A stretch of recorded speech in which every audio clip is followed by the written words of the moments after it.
رجعنا لكم 8 دقائق. هذه الساعة الثانية من صباحك مسك. انتم تسمعوا فينا على راديو مسك، اما بيصير على 106.9 على الاف ام. يرافقني سما السعفي بضيف مهدي الوسليتي، وتلتحق بنا ضيفتنا السيدة نادية الرمضاني، الكاتبة العامة المساعدة للجامعة العامة للبنوك والمؤسسات المالية والتأمين. صباح الخير مدام نادية. صباح النور، ميرسي بور لانفيتاسيون. تحية لكم، تحية للمشاهدين ومستمعي إذاعة مسك. شنو أحوالك؟ الحمد لله لاباس. انت لاباس، ولكن الأجواء في العامة في القطاع المالي ماهيش لاباس. اليوم ينطلق الإضراب اليوم، وغدوة إن شاء الله. وغدوة إن شاء الله في يتواصل 3 أيام. تواصل 3 أيام أبارتيغ من غدوة. أبارتيغ من غدوة، وهو إضراب مش حضوري، معناها مش تسكر الخدمة. دونك الناس اللي عندها قضيات ولا اللي عندها مصالح، ف 3 أيام هذوما حد محدد ديستريبيوتور البراني معناها. كاو ديستريبيوتور كان فرغ ديستريبيوتور في النهارين قعدنا وي مالوغوزمون نجموش تأجلوا 3 أيام. لا نهار الأربعاء عندي مش مشكلة. دونك مدام مش نحكيو معك مدام نادية، شنو المطالب نتاع مطالبكم بصفة عامة؟ هو سي امبورطون باش نحطوا الإضراب في إطاره. احنا كما تعرفوا لو 3 و لو 4 نوفمبر قمنا بإضراب أول في قطاع البنوك والتأمين والمؤسسات المالية. الإضراب هذا نجح والحمد لله، وسكي سيغ راكم تبعتوا ليفينمون. كنا نستناو اونتر طون بعد الإضراب باش تصير معناها ان كونتاكت من طرف المجلس البنكي والمالي ولا من طرف شركة الجامعة التونسية لشركة التأمين. مالوغوزمون ما صارش هذا. دونك بعد قمنا بمجلس قطاعي نهار 2 جوان. المجلس القطاعي هذاك أقر بالإجماع في إضراب ثاني اللي هو غدوة وبعد غدوة وبعد غدوتين 23 24 و 25 جوان. المطالب نتاعنا والمطلب الأساسي اللي ديما نأكدوا عليه الجامعة العامة للبنوك والمؤسسات المالية والتأمين هو حق التفاوض، حق الجلوس إلى طاولة الحوار مع الطرف المقابل. مالوغوزمون احنا رسلنا الافتوزا، رسلنا السي بي اف، رسلنا رئاسة الحكومة، رسلنا وزارة المالية، رسلنا البنك المركزي، رسلنا المديرين العامين للمؤسسات. ما جاوبنا حتى حد وما رجع لنا حتى حد بإجابة. دونك اضطررنا القيام بهذا الإضراب اللي باش يمتد على مدة 3 أيام أبارتيغ من غدوة. دونك فما أمل إنه تصير مفاوضات اليوم؟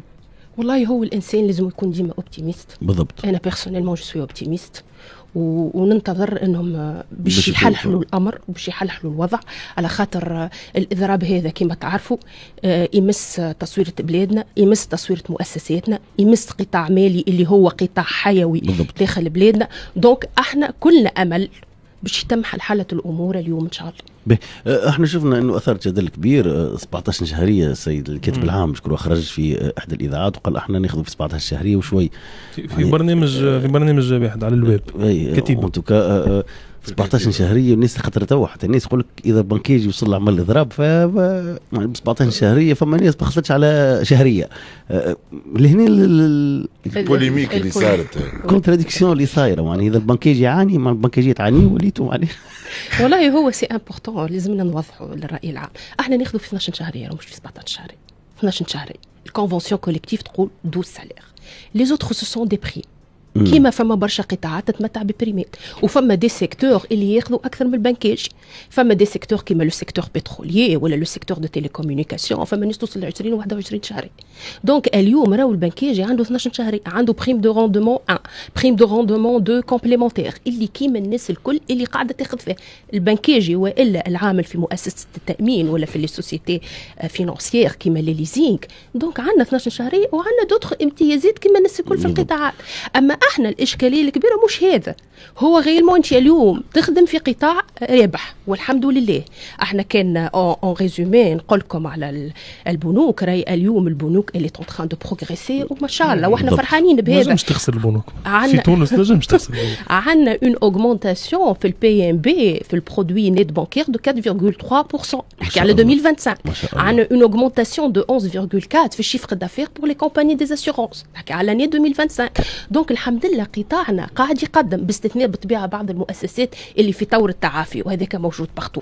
دونك احنا اليوم في قطاع رابح والحمد لله. دونك علاش ليه البيرسونيل ما ياخذوش الزياده العاديه؟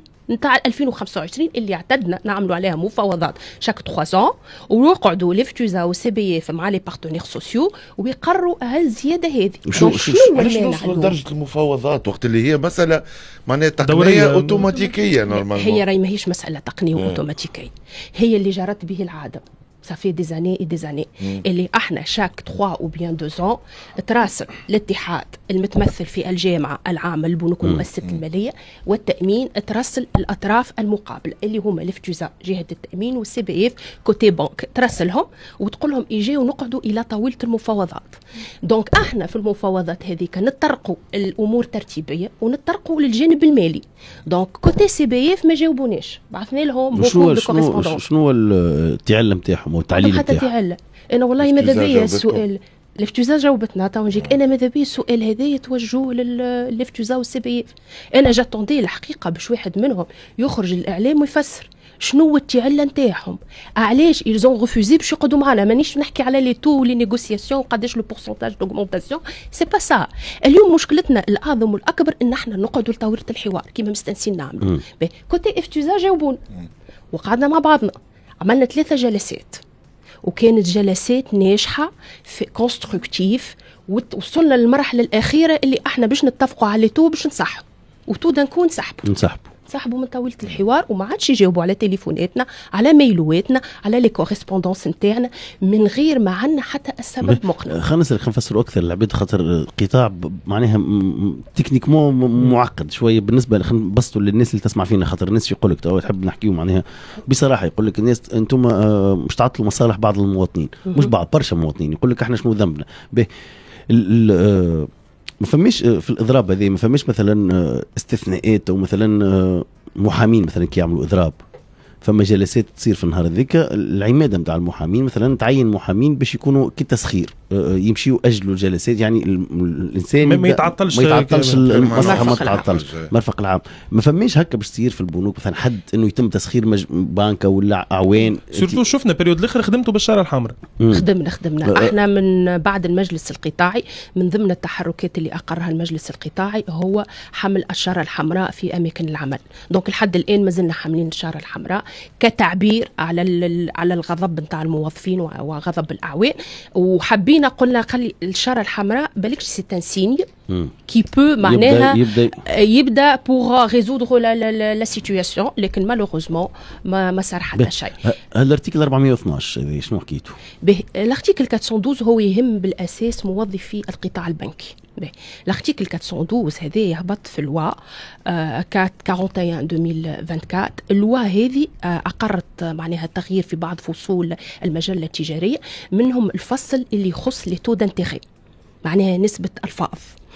ايش يقول الارتيكل هذا؟ يقول اللي بور لي كريدي كي ديباس 7 ans افيك ان تو دانتيغي فيكس، معناها يكون الفائض فيكس، دونك هذوما ils seront معناها assurés à une diminution des taux d'intérêt de 50%. هذا القانون هذا ما قالش نقصيو موظفي القطاع البنكي، ما قالش نقصيو تيل بوبولاسيون او بيان تيل بوبولاسيون. احنا نعرفوا الناس كل مشرع كي شرع قانون ما يقصيش اون بوبولاسيون اللي ابليكابل سور تو اذا باش يقصي راه حط لك راه يمنعوه بس كذا. دونك اليوم ما تمش اقصاء المديرين العامين، اقصاو الموظفين نتاعهم وحدهم اقصاو الموظفين نتاعهم وقالوا لهم فوزيت اكسكلو، وعملوا ان اكور وقالوا لي موظفين القطاع البنكي ils sont exclus de cet article. اليوم تطبيقيا ولا هبطوا مثلا اوامر ترتيبيه؟ لا ما هبطوا حتى كومونيكي.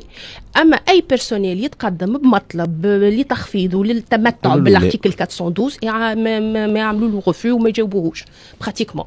دونك هل يعقل اليوم حتى التشريع والقوانين ولات فيها قراءات غيرمون خاصه وابليكاسيون، معناها شاكان انتربريت لا لوا كيما كانتم الاعمال التحذيريه للقانون هذا الفصل هذا هم بكشي في الاعمال التحذيريه ينص على انه الاعوان، ولكن بعد ما هبطش بكشي في المناقشات الاولى للفصل هذا، خاطر سي بيزار مان قاعد يطبق الفصل على الكليونات ديجا قاعد يطبق واي واحد عنده ان كريدي كي ديباس 7 ans افيك ان تو فيكس تمتع بالامتياز هذا وخذ ان تابلو دامورتيسمون جديد. الخطوه الجايه بالنسبه لكم كجامعه عامه للبنوك والمؤسسات الماليه والتامين؟ احنا اليوم عنا اخر جلسه عامه في بنك عمومي به. قمنا بالعديد من الجلسات العامه بالوقفات احتجاجيه تحضير للاضراب به. اليوم نصف نهار عنا وقفه احتجاجيه قدام CBF المجلس البنكي والمالي في مون بليزير، وعنا نصف نهار ونص الوقفه احتجاجيه قدام الافتوزا شركه تونسيه الجامعه التونسيه لشركات التامين. دونك هذه اليوم اخر التحركات نتاعنا.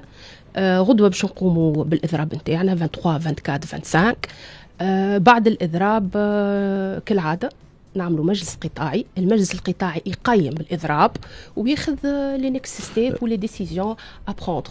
دونك ماناش احنا كجامعه نقروا، هو المجلس القطاعي اللي يلم النقابيين نتاع القطاع المالي الكل، تأمين والبنوك والمؤسسات المالية، هو اللي باش يقرر شنو هو التحركات القادمة. شنو الخدمات اللي نجموا يتضروا في الثلاثة هذوما، الخدمات اللي مازالوا موجودين للمواطن ومش موجودين؟